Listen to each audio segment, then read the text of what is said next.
Thank you so much for that introduction, Rajni, and a very good afternoon or evening to everyone watching today. I would like to warmly welcome everybody to today's panel discussion on health and society.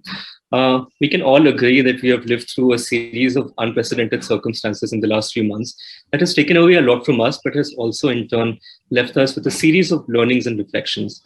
Our discussion on health and society today hopes to collate some of these learnings and reflections on how we can move towards more robust, realistic, and receptive public health interventions. Now, building sustainable and effective public health interventions requires expertise and experience of a variety of actors ranging from scientists, doctors, healthcare workers, policymakers, to name just a few. But even more importantly, it requires the participation, engagement, and trust of all the different communities on the ground to whom these public health interventions are directed towards. So how critical is the active participation of leaders and experts in engaging different communities with the latest developments in medical science, health policy, and public health? How can we gain a better understanding of both disease burden as well as the impact of public health interventions? How can the engagement of communities go beyond just dissemination of scientific health and risk information, but also additionally focus on active listening, mutual learning, and consultative processes? Our session today hopes to explore many of these nuances of bridging health and society by building on the rich shared experiences of our esteemed panelists. Today's session will touch upon many themes like science communication and public engagement, evidence-based policymaking, medical innovations, health literacy, and community-centric public health interventions. We will begin with short talks, individual talks by our panelists, and then move to a panel discussion with a Q&A session towards the end. Audience members are encouraged to share their questions through the Ask a Question function at the bottom right of their screen. Now, without any further ado, I would like to introduce our distinguished set of panelists, but I'm going to keep the introductions very brief because you're already running late, but I will paste a detailed introduction on the chat box for everybody to read. So our first speaker for the day is Dr. Gagandeep Kaur, who is a professor and the laboratory director of the Wellcome Trust Research Laboratory at the Christian Medical College in Vellore. She is the first Indian woman to be elected as a fellow of the Royal Society London and has a long list of recognitions, including a fellowship of the American Academy of Microbiology and more recently the Infosys Award in Life Sciences. Our second guest for today is Dr. Olivier Tell, who is an urban health geographer at CNRS, France, and UMR Geography City at Paris-Sorbonne, as well as a visiting fellow at Center for Policy Research in New Delhi. He's currently developing projects on disease geography in Asia, particularly focused on dengue, chikungunya, and COVID-19. Our third guest for today is Professor K. Sheena Reddy, who is the President of Public Health Foundation of India and serves as an adjunct professor of epidemiology at Harvard University. He has held several prestigious positions at organizations including AIIMS Delhi and the Harvard School of Public Health. He has over 560 scientific publications and is also the author of a book titled Make Health in India, Reaching a Billion Plus in 2019. Our last but not the least, our last guest for today is Mrs. Charlotte Marchandise-Fonke. He is an international consultant currently working at WHO Academy. She was elected as the Deputy Mayor for Health for the city of Rennes from 2014 to 20. And is also the president of WHO's Healthy Cities French Network, and has also been the chair of the Political Vision Group of European Healthy Cities, as well as the Global Urban Air Pollution Observatory. A very warm welcome to all of our panelists today. Can I now invite Dr. Gagandeep Kaur to share her short presentation with us? Over to you. Thank you for the introduction, Siddharth, and thank you to the organizers for inviting me to speak here today. I think in the past year and a half, we've really had to think very hard about how scientists communicate with society. And for me in particular, with the work that I've done over the last 20 odd years, a large part of what I learned during those 20 years has become increasingly relevant in the last year and a half. Most of what I do is measure the burden of disease, because for a society to understand what is critically important in public health, it is essential for them to know how big a problem we are dealing with. And this has been, as we know, very true for SARS-CoV-2, where everybody has tracked the numbers of tests, the numbers of cases, the numbers of hospitalizations, deaths. Everybody knows now what an epidemic wave is. But if we think about diseases in society, the way to think about them is what does matter the most? So obviously, if people die of a disease, that's critically important. If it puts people in hospital, that's important because it stresses the health system. But disease that does not result in death or in hospitalizations is still important because in the community, transmission happens, and we have to have a sense of how diseases are spreading in the community and whom they are affecting. Is it more in children? Is it more in adults? Is it in particular risk groups? For example, is a disease like typhoid more common in people who handle food? And is that something that we need to worry about? So that we can communicate with society and inform people about what is truly important from a public health perspective. Now, thinking about surveillance at the community level in terms of hospital, being able to accurately ascribe causes of death is all very important. But I think there are certain components that it's important for society to understand, which is what goes into measurement. What are the data that need to be collected? How representative are those data? And how do you deal with something that is known versus dealing with something that is unknown? So in order to collect data, it's very important that the data be accurate. So what makes for accurate data? Who is being infected with what, when, and how did they acquire the infection? All of the questions that we ask contribute to the quality of the data that is being collected. In addition to that, since we can't test everybody who's sick, we have to have some understanding of the level of representation. So when we do sampling, how representative is it of the general population and what is it that we are missing? How comfortable can we be that when we make assumptions about disease, those assumptions, are they accurate or not? And looking at known and new pathogens, do we have the right laboratory systems to be able to detect them?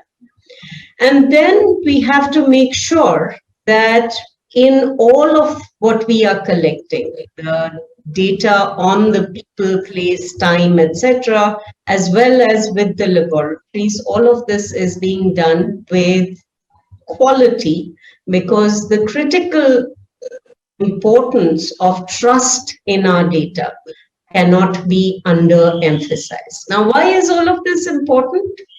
This is important because when we intervene, when we have an interruption of this process of disease, which is what matters for health, we need to be able to understand how much of an impact our intervention has had. If we did a lockdown, did it work? If we tried a new treatment, did it work? If we have a vaccine, did it work? What did we expect from these interventions? And are we able to actually quantify whether those interventions have the impact that we expected? So to summarize, when we need to communicate about health and disease to society, measuring what matters is absolutely critical. And it is not a difficult concept to be able to communicate. As we've seen with SARS-CoV-2, when you convey the right numbers, people do understand about diseases, about their spread, and about the interventions that can help us to control disease and promote health. Thank you very much, Siddharth. Back to you.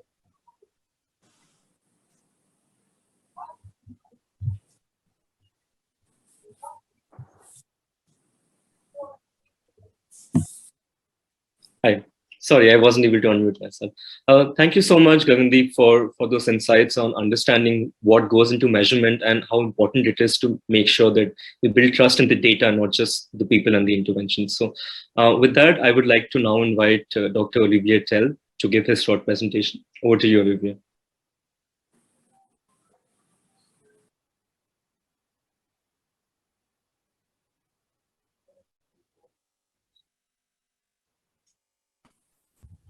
Hi, thank you. I was muted. Thank you, Siddharth. So, yes, I would like to give a short presentation of what we did actually in Delhi, since it is a Franco-Indian Knowledge Summit. I wanted to share a small, not a small work, a work we did in Delhi in collaboration between CNRS, Institut Pasteur, and National Institute of Malaria Research. So we work on dengue epidemics, which all of you know are recurring epidemic in Delhi. So we actually performed, this is a map you can see here, a map of dengue cases that we plotted through the surveillance system. That means that we got access to the surveillance system and we realized these three different maps, which represent the hotspot of dengue in 2008 on the left, 2009 in the middle, and 2010 on the right. So as a geographer, I like map, as I say, and this is really the substance of what we did. Actually, what we could see is that dengue epidemics were changing over the time. You can see in 2008 and 2009, actually, we had the same numbers of cases, but we have a totally different geography. This is the first important conclusion, since it means that you cannot predict the upcoming epidemics according to the past one. This is very important message. At this time, we were collaborating with politics, and as a scientist, it's very frustrating to say, okay, the epidemics of dengue are everywhere. It's difficult to target the next one, where and when it will come. And not only the geography was different, but we could not underline, say, environmental factors. By saying that, I mean that, for example, in geography, we have a traditional model which say that the most deprived area of a city will have the maximum cases of infectious disease. That was not true for in this case, because all the area were equally affected, from deprived to the richer area of Delhi. Why? It's because population are moving within a city, and of course people will diffuse city through their mobility. We, of course, through COVID, we know that it is a fact. More and more data sets are being brought to study the link between virus diffusion and mobility, and we could see that at this time. So we were a bit frustrated, and we said, okay, what to say to politics? I mean, it's very, you cannot act everywhere in a city of 20 million inhabitants. It's not possible as well to mobilize society as a whole. You cannot say to all the people, you have to control your environment all the years, during all the time. So we realized some field works. Actually, NIMR, National Institute of Malaria Research, went on field to detect population of Aedes mosquitoes in several areas of Delhi and to perform some PCR tests. Of course, everyone knows what it is then, but back then it was quite original. And what we could see, because we were wondering, okay, maybe we have a problem of surveillance, as underlined by Dr. Kang, maybe our surveillance system is not good enough, is not representative enough. So we went on field to actually confirm what we could see. And yes, it was true. Disease was everywhere and was crossing the traditional, let's say, segregation of diseases. It was affecting everyone. So we tried to underline, as I say, we couldn't say to the municipality, to the state, you have to go everywhere. So what we decided to do is to plot the cases during and between epidemics. This means in winter times, we know, for example, that dengue is epidemic of dengue are affecting a city just after the monsoon. And what we did right now is that we plotted, you can see the map, and in green you have the area were affected in winters. Normally, we don't have dengue epidemics in winters, but in some hotspots, in the area of the city where it was warmer, we could detect actually some dengue cases there. Not a lot, only 20, 25 cases, but from these cases, the epidemic emerged when the climatic conditions are favorable. So this is a key message that we try to transmit not only in Delhi, but as well in Laos and in Thailand, where we worked. Try to act between epidemics. When an epidemic is started, it's, in my opinion, my very humble opinion, too late to act. This is the same map, but okay, a bit more broad. That's what we did. The other very important information is that in this area that you can see in green, actually, this was the area where you had no tap water, you had no access to water. This means that why is that? Is that because people were storing water in-house because they don't have access to tap water, and this stored water can actually is a very good breeding site for the mosquito who transmit the disease. So this is our message. Not only, of course, society has to respond, but maybe we have to think as well on long term. What I mean by that is that, of course, in an epidemic, you cannot provide everyone water, but if you think of epidemic control at long term, maybe water access could be a good levi, a good improving water access could be a good way to control epidemic of dengue at long term. We could see the same thing actually in Bangkok and Laos. We had some cases during epidemic between epidemics in the same type of area. So I will go fast, since I think we are a bit late. So this is a message that we are trying to convey, find where and when epidemic cycle can be broken. Of course, we aim to have pluridisciplinary research. And I wanted the third point, really, it's where we have failed. So actually in Laos, we implemented some, let's say, mosquito control on field. We use pyroproxyfen. We actually use pyroproxyfen on sites, but we didn't communicate enough with population. So we put trap in some area, in some localities, but the population didn't agree to have this trap, and they destroyed the trap. So this is where we failed actually. We should have communicated much before to the population and understand if they agreed or not to get this trap in their house or in their yard, because it was a complete failure. Finally, of course, international collaboration, but no need to go further on that. We are here to discuss that because, of course, France cannot be protected if India is not, and reversely, India cannot be protected if diseases are circulated at high frequency in France. Thank you.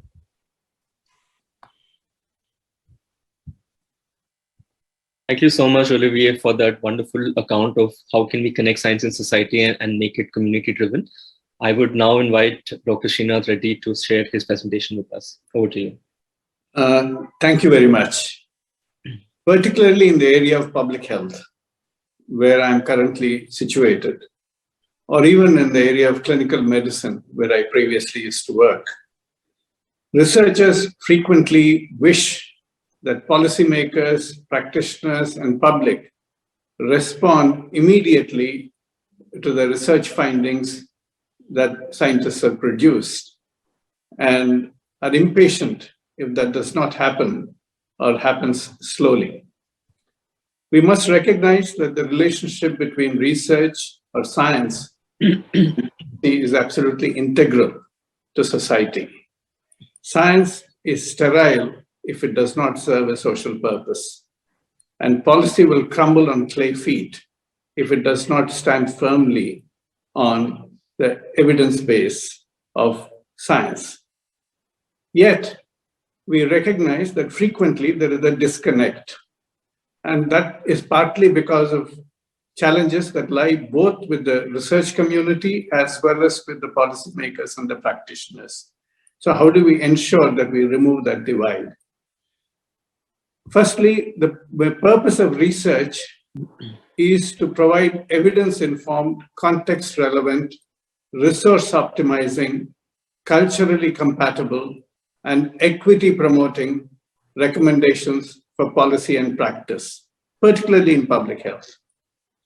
But when we try and situate that in the area of policy, we recognize that policy is not only driven by evidence from science, which is biomedical or clinical or epidemiological.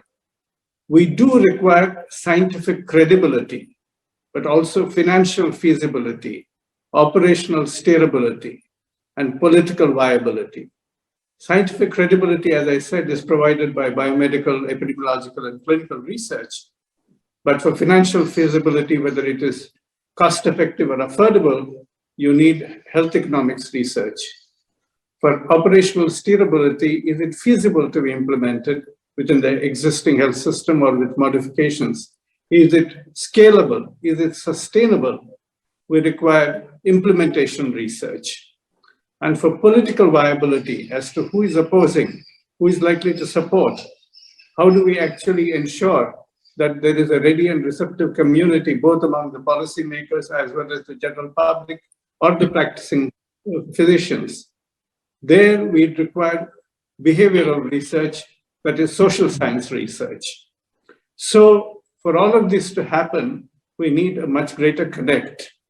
And for that, we need to ensure that we develop constant communication between the research production process as well as the people applied for policy and practice. And therefore, knowledge translation platforms or knowledge platforms are absolutely important for regular dialogue. And frequently, we may have to undertake demand responsive research, which the policymakers want as special problem solving pieces of information where they're actually trying to solve immediate challenges. But we also recognize that health is a complex adaptive system, as are many of the other determinants of health. And therefore, linear models do not always work. And therefore, we need to look at how best we can adapt to complex adaptive systems. And particularly with the help of multidisciplinary research, we may be able to provide better solutions. But again, we may not be able to provide solutions which have absolute certainty, because we are unlikely to have absolute certainty. So we have to definitely provide solutions based on the balance of probabilities, because decision makers do not like ifs and buts.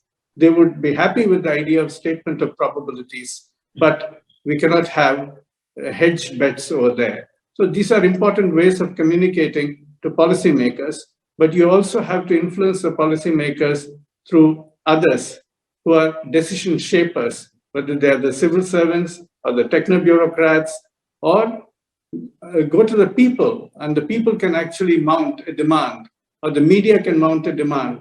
Like, for example, tobacco control policies were advanced globally as well as in India, with the evidence that secondhand smoke was highly injurious to non-smokers, including children. And that outrage actually brought about tobacco control policies. Similarly, the amount of difficulties people were facing because of impoverishment due to healthcare brought about the movement for universal health coverage, which we also participated in, and from the Public Health Foundation of India, assisted the government in developing a framework for universal health coverage. So you have to definitely engage people who are likely to be potentially supporters and advocates by providing the information to multiple channels who may not be making the decisions, but shaping the decisions. And therefore, building those kind of connections and coalitions becomes absolutely important. And as the previous speaker said, even if we actually have an effective intervention against dengue, but if the people have not been brought on board, we are unlikely to find success. So we do need people-partnered public health. Thank you so much for so beautifully encapsulating the need and importance for knowledge exchange and interdisciplinary collaborations, sir. I would now like to finally invite Charlotte to sort of deliver her short presentation. Over to you.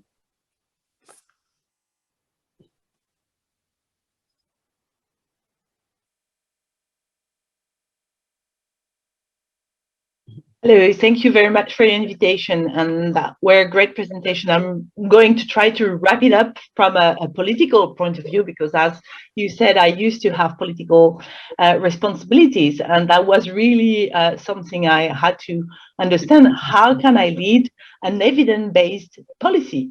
And that's not something obvious. We know health is a political choice, but what is a political choice? And Dr. Reddy began to say to it, but how do you decide? Even when you have the evidence, how do you decide? Are you trained in order to understand epidemiology, in order to understand even how to read a map? And as Dr. Ken say, what is a good data? How do we get the evidence into the hand of policymakers? First, we have to understand, and this is a study we made with the French Public Health School, with mayors. Mayors are good policymakers to work with because we have so many things in common across the world in international cooperation. I I've been working with mayors from Iran, from Mongolia, from Burundi, and we have so many things in common that's really interesting to pursue studies. So what we saw is that some of the decision making is based on evidence, but they're also based on public opinion, obviously, on local competition. And sometimes it's because you're competitive city, you have always cities that are competing and looking at each other from same size, same region. And this is really a big lever to push for policy. Economical interest. And we miss so much studies on health economics. It was said, but we have to prove it's a win-win strategy to invest in health. Medias. If you have the medias, you're winning something. Of course, the political values of the people that were elected, social movement, and last but not least, but we have to take it into account, personal experience. I've met mayor for health that were pushing everything on breast cancer because their stepsister died from breast cancer, and they were really obsessed with it. It's not bad, it's not good. We have to acknowledge what is going on there. And so I'd like to introduce you to Mayor July. She was elected after a campaign for better school, more green spaces, and safer city. She's human resources. She doesn't speak English. She's French. She doesn't know SDGs. She doesn't know about research. And you're telling her about health. She said, oh, yes, let's put doctor, let's put hospital. And you try to teach her about public health, and you go with your health determinants and the causality of obesity and the effects and all the things that bring us to public health with Ottawa Charter and Alma Ata and everything. What do you think Maria July understands of that? Nothing. So you've got to help her. And then she had COVID-19. She was told to use hydrochloroquine or not, or to drink bleach or to wear a mask or not. What does she do? She has people in her city saying that the big capital is going to kill them with the vaccine. How does she decide? So you've got to empower her. You've got to empower politicians. You've got to tell them as positive is health, how many things are there. And it was mentioned, you've got to tell her that the best thing is to base your policy on user experience. Because if you don't, and that's the experience of Deng, but illustrated in urban design, if you design something without taking into account the user experience, well, you design something for nothing. It looks great on your picture, and then people are using it differently. So mayor has to be empowered. They've got to be empowered on inequality and equity. This is very short slide. I'm not getting into details, but you need pictures and simple things and not 400 pages thesis. Even if equity is complex, even if health is complex, we can explain, and we have to explain it in a simple way. We've got to make political literacy in order to have good decision. Also, she has so many things to think about. Her agenda is huge. Many people are asking the mayor for many things, and that goes for minister, obviously. You've got to say health in all policy is something win-win, because we know public health is based on so many determinants. So how about putting health in all policies? This is the theory, very easy. You bring everyone on the table. This is the practice.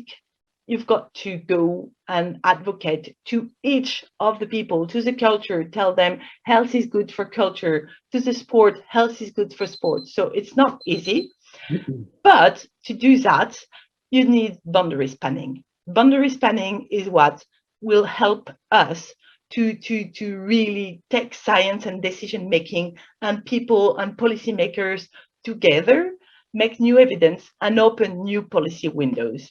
Thank you very much.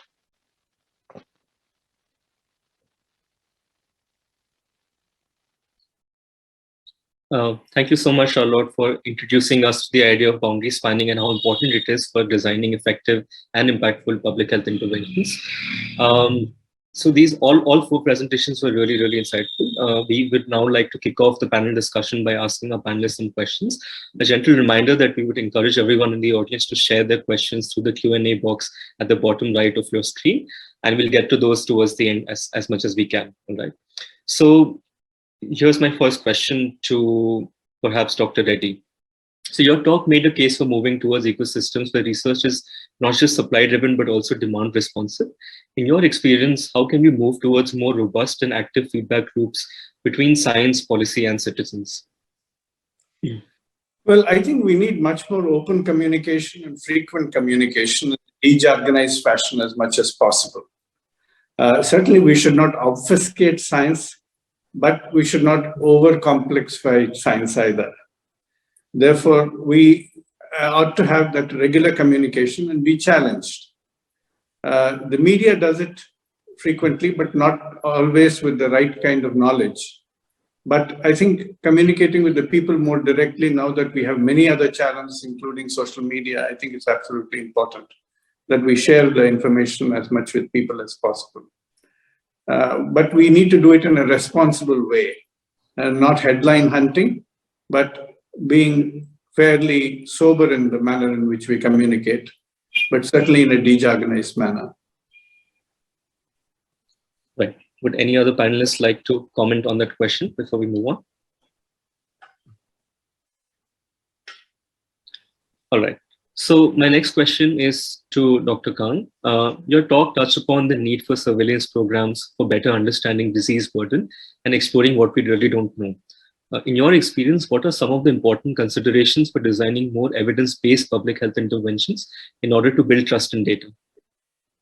Well, I think designing public health interventions depends on really location and a willingness to have public health interventions. So I can imagine the situation being very different in France and in India. And I can certainly speak to some of the issues that we've encountered in India, where the country doesn't want to admit that we have a problem with cholera or a problem with typhoid. Cholera in particular around the world is considered in a way a stigmatizing disease for a country, so that if you have cholera, then that means if you admit you have cholera, then you have to show what you're doing about it. So many countries, India, Bangladesh, others, don't necessarily report the true number of cases of cholera in the country.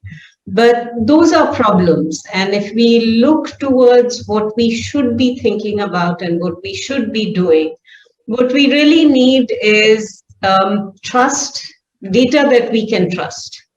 And that requires for the government to be willing to be transparent with the data that it collects and be willing to share that data. Now, that has begun to happen for some diseases in some parts of our country.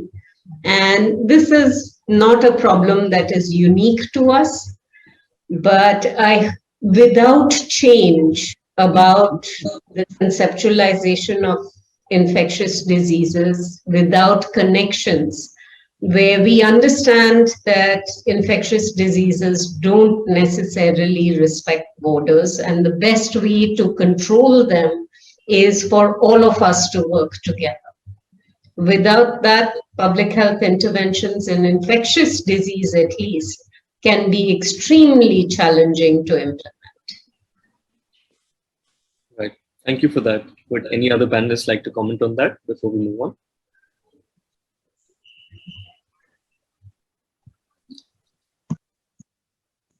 All right. So my next question is to Olivier. So Dr. Tell, your talk encapsulated the need for integrating science and society for understanding the capacity for mitigating infectious disease spread, right? So in your opinion, how can science engagement practices help in co-opting different communities for helping in this cause? And what are some of your recommendations for making it more community-centric? Yeah, it's a good question and not very evident, not easy. I cannot answer that very easily. So for many years, we thought that communication was the most important, and I still think it's very important. But the issue we have is that we don't know how to transform knowledge into action. When I say that, is that, for example, in Asia, many campaign has been done towards dengue to educate people about, okay, don't keep for example, water flooding, etc. Be careful of the mosquitoes. So now lots of people knows about dengue, and I would say in Delhi, it's around 90% of people who knows dengue and how it transmits. But to make people change is very difficult. Why? Because actually we are trying to make them change all through the years. So it's very difficult for people to change. That means to control their own environment on an everyday basis. So science can help actually to, for example, mobilize people when it matters. So for example, if I predict that an epidemic will happen in an area of Paris, we can act 15 days before and for a duration of 1 month. We need really to understand that people doesn't have the capacity to answer a disease all years. This is the first thing where science can happen. The second one is that we have to understand that all people are different and we cannot have top-down message. We have to adapt our message to a local community. Of course, French are not the same than Indian, but in France, we have a great diversity of population according to the socioeconomic spectrum, for example. And we know that, for example, the most deprived population might not be highly concerned by disease because they are concerned by other things like eating on everyday basis. So we cannot tell them, okay, you have to control your environment. You have to control their environment when they have 10 other issues in their mind.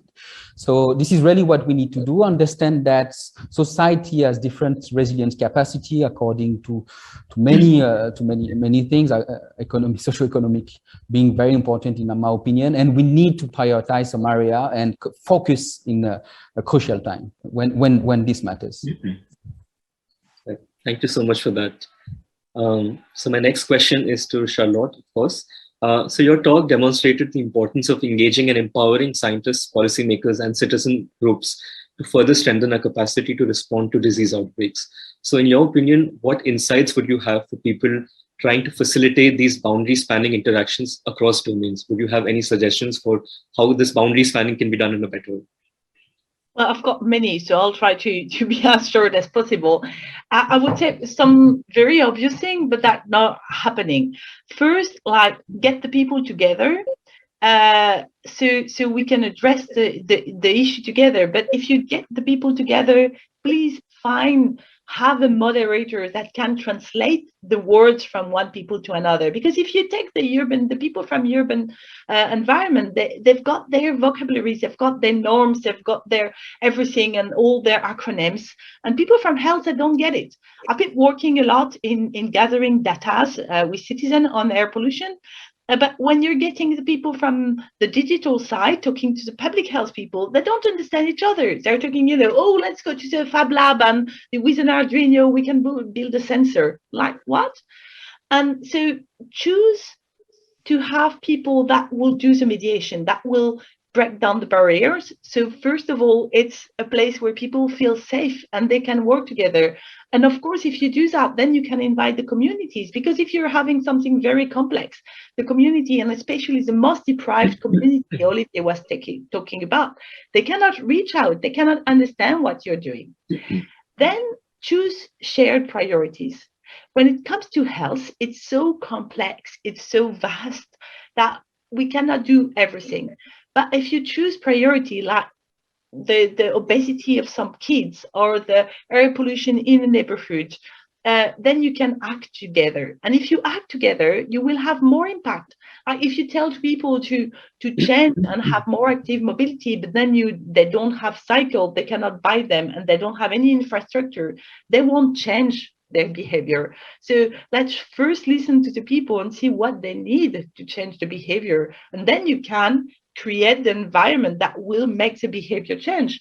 And last but not least, it's a shared win. When I'm putting health into all policies, I'm not trying to have a win as health. I'm trying for everyone to be proud of what we do. So that's where we need data. And then we need to show that what we're doing is producing something. We have to be humble, but we have to deliver. So that to begin this first panel, this first question. Thank you so much for that. As a follow-up question, and this is addressed to all the panelists, I wanted to ask all of you, how important do you think is active listening in all of the processes that we're talking about today? Because oftentimes we're always focused on disseminating information or sharing information to the other people, but we don't engage enough resources and energy in actually listening to what the other people have to say. So in your opinion, what is the importance of active listening? Well, I can follow up until my colleagues. I think it's the essential thing, but then people are not trained. Even when you're elected, you're not trained to see how you talk to people. So you've got reaction like people are telling you, you're not doing that, and I'm doing so many things, and you don't understand all what I'm doing. I'm putting money, and people are like, yeah, but it's our money. We pay taxes, and then you lose everyone. But then it's not something like everybody knows how to do. There are techniques, there are training. So maybe the first thing when you get people together is to teach how you can be an active listener. And then you have the cultural boundaries and everything that you need to that. But maybe we should begin with that. Right. Thank you so much. Olivier? Yeah, I completely agree. This is something that we need to do before, as Charlotte. Yeah, we need to be active listener. You know, I don't believe anymore in top-down solution. We need to talk to communities before, ask what solution do they want to see in their own community.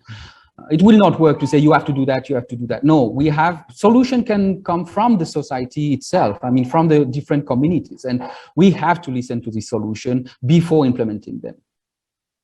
Right. Thank you for that. Would Sheena or Gagandeep want to comment? Yeah, I'll be happy to. I think this is absolutely important. As clinician doctors, we learned the value of listening to patients for making a proper diagnosis. And this becomes very important in the community as well, to listen to people to get the right problem diagnostic. But it's also very important for us to understand what their concerns are and what their barriers are. And then if we can respond appropriately to those concerns and needs, then the uptake of whatever we are recommending as an intervention is likely to be more accepted. And further, to build upon how we can actually engage the community apart from having that kind of a respectful listening dialogue, is that we must engage people from within the community as important agents of communication and change. They are the people locally influential and trusted. And therefore, we should identify who are the people within that community who can represent the cause. And once we convince them, they actually can communicate both the importance and also convey it in a dejargonized manner, in the manner that people will respond to. I think that is very important as well in building that community connect. Right. Thank you so much. Would you like to say something, Gagandeep? I'll take it from the point of view of research. And, you know, one of the reasons why interventions are so difficult to implement in this country is because clinical research is not trusted, and it's not trusted because we don't focus on listening to what communities really want and communicating appropriately with them.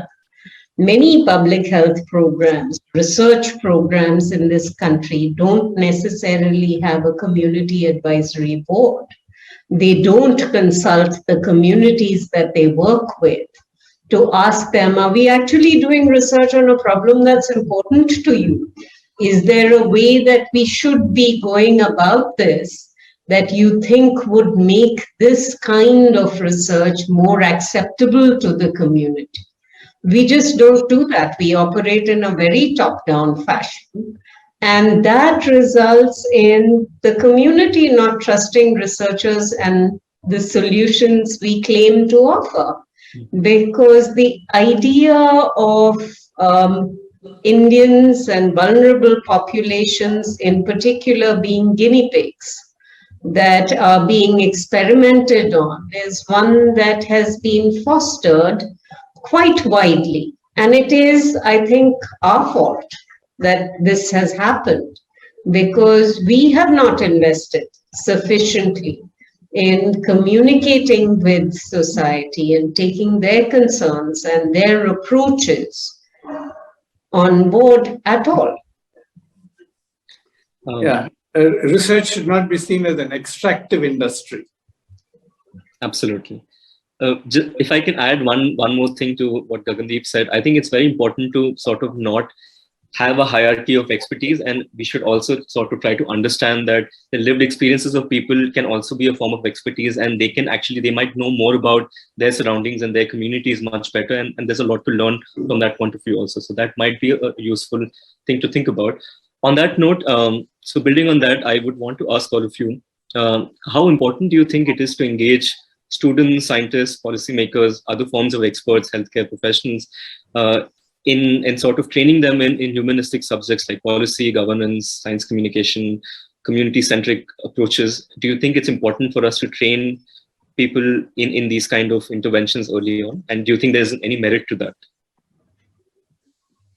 Yeah, if I may, I think it's very important indeed. No one will say the contrary, but the question arises that, okay, first of all, we have to understand that health is not only a biological phenomenon. So this is starting point. Right now, we're considering that, okay, diseases should be kept in the doctors who only deal with diseases. No, social science has to be brought out, governance has to be brought out. It's much more than only biological phenomenon, as I say. So this is the first step. I think we reached this point now. We understand that social sciences can say a lot about that. We need to engage indeed with students, but I would say as well with children at school. My dream, for example, is to see, let's say children going on field, trying to recognize a mosquito. I mean, it should start very early. It's something I would like to see actually. And science could actually benefit from that, because it's not only one way. We talk about participatory science, and we could actually use a lot of what is being currently done on field. For example, if a school teacher and the school children are seeing mosquitoes here and there, they could communicate us, and we could improve the way diseases are managed, of course.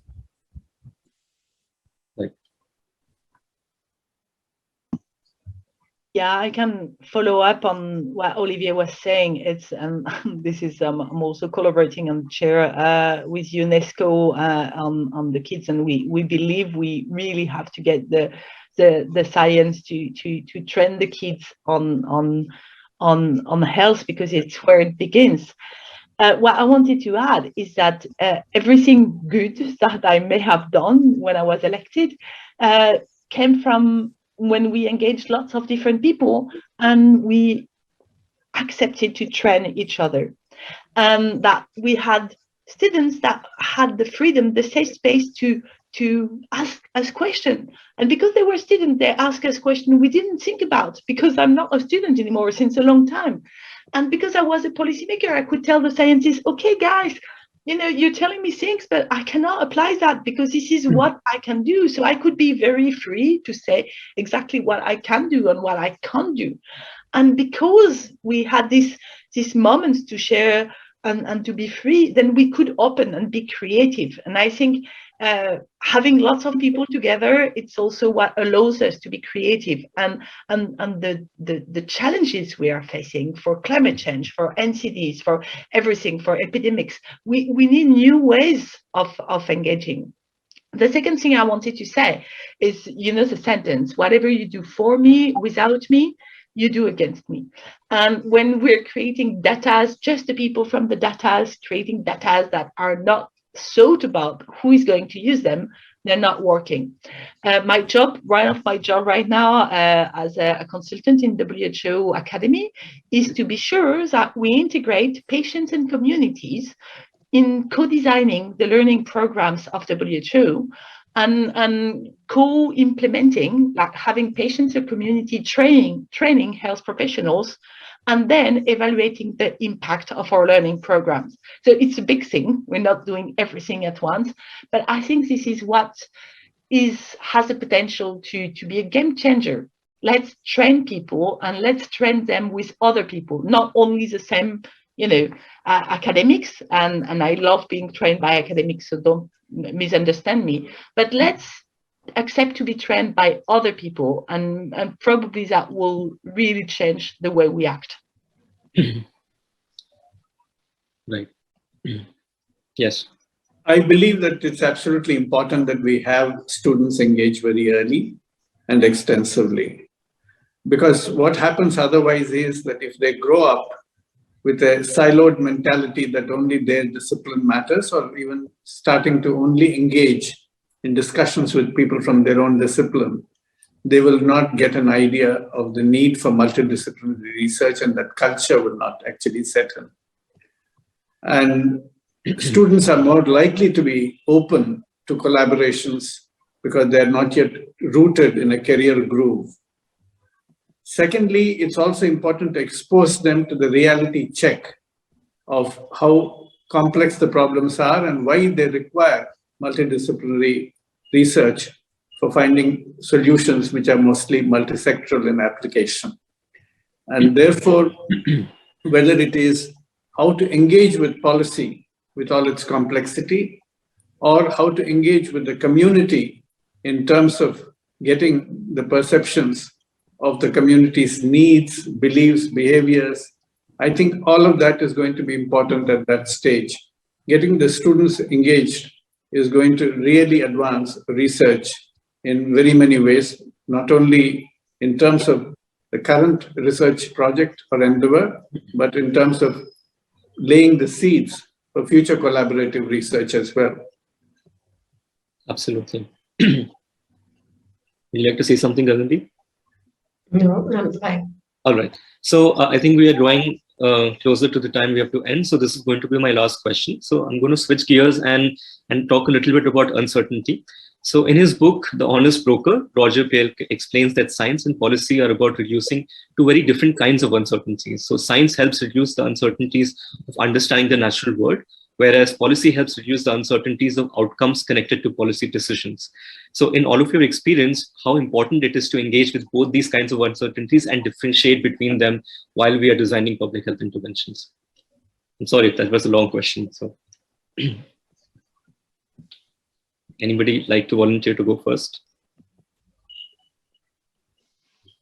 Well, fools rush in where angels fear to tread, so I'll take it first. Right. I think we are beset with uncertainties anyway. I don't think in science or in policy and politics, you can have absolute 100% certainty. Therefore, you're dealing with probabilities. And your endeavor is to try and refine the probabilities as well as possible, and then let your decisions be driven by the balance of probabilities. So you do have several times to make decisions in the face of uncertainty, however much you might want to narrow that band of uncertainty and get the narrowest confidence interval or uncertainty band as you want around an estimate. But recognizing that there are complex problems and there are multiple levels of uncertainty, you still have to deal with that. And that is where I believe our ability to bring in a lot of other disciplines into play, bring in experiential wisdom, and then make the best possible decision analysis on how to advance a particular process into action is going to be important. We cannot shy away from uncertainty, and particularly when we're dealing with complex adaptive systems. We need to be ready to respond to it on the balance of probabilities. Thank you for sharing that. I can. No, please go ahead, Charlotte. Okay, in a very less scientific way as Dr. Reddy, but to follow up on what he says, what I really believe is that first, politicians have to stop making promises that don't have evidence-based, and that we have a democratic crisis, and I think it goes for both of our countries. And transparency is very important. And when as a politician and decision maker, many times I said, I don't know. This is what I know, but I don't know the answer to your question. And that's okay. That's okay for me not to know everything, not to be the chosen one, just to be humble on that.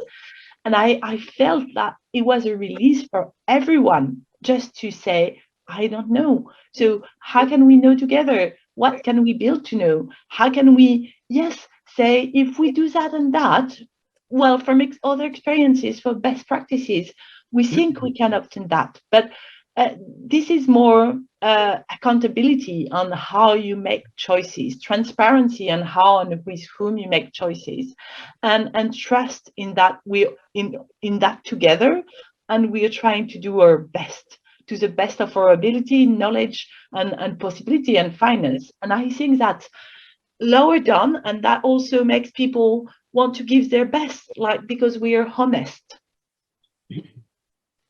Thank you for that. Gagandeep? I couldn't agree more with what Dr. Reddy and Charlotte have just said. So I really have nothing more to add. Okay. Olivier, would you like to add something? No, I completely agree. I was very surprised during the COVID time that, scientists who talk say, okay, I know this is happening right now. I mean, the story of science have shown, I mean, dengue is a good experience that we still don't know many things about dengue. We don't know why some people will develop hemorrhagic fever while the other one will be completely asymptomatic. Dengue is here since 40 years minimum, if not centuries. We are going very slow. We don't know many things, that's for sure.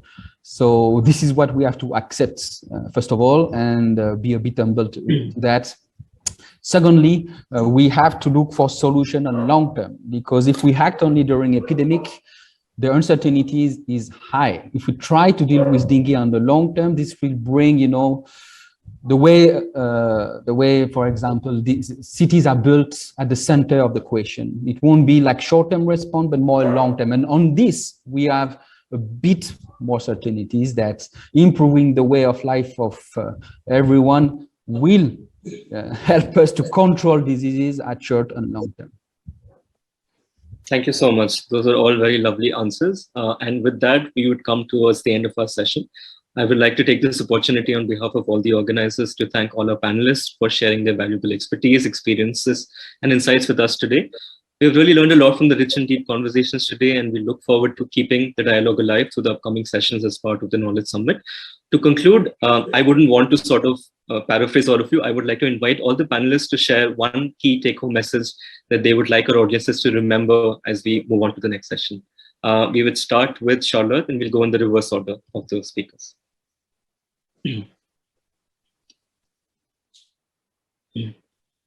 You're muted, Charlotte. Yes. Yeah, sorry.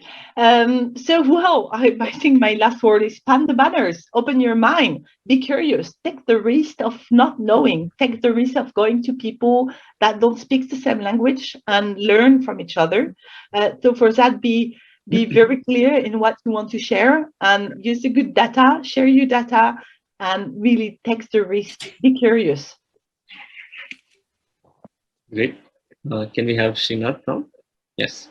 Well, I would say trust in the power of science, but ensure that you share your trust as well as your beliefs with the people, because ultimately it is they who matter in deciding what actions are needed by society. Okay. Olivier? I would say just one word: solidarity. We know that infectious disease spread between individuals. Consider that improving the way of life of others will have a direct impact on your health. You can be protected only if others are protected. Well said. And lastly, Gagandeep. We're all in this together. And if we are to find solutions that work, we have to make sure that we recognize that. All right. Thank you so much to all our panelists. And with that, I would like to conclude the session and hand it over to Rajni. Over to you.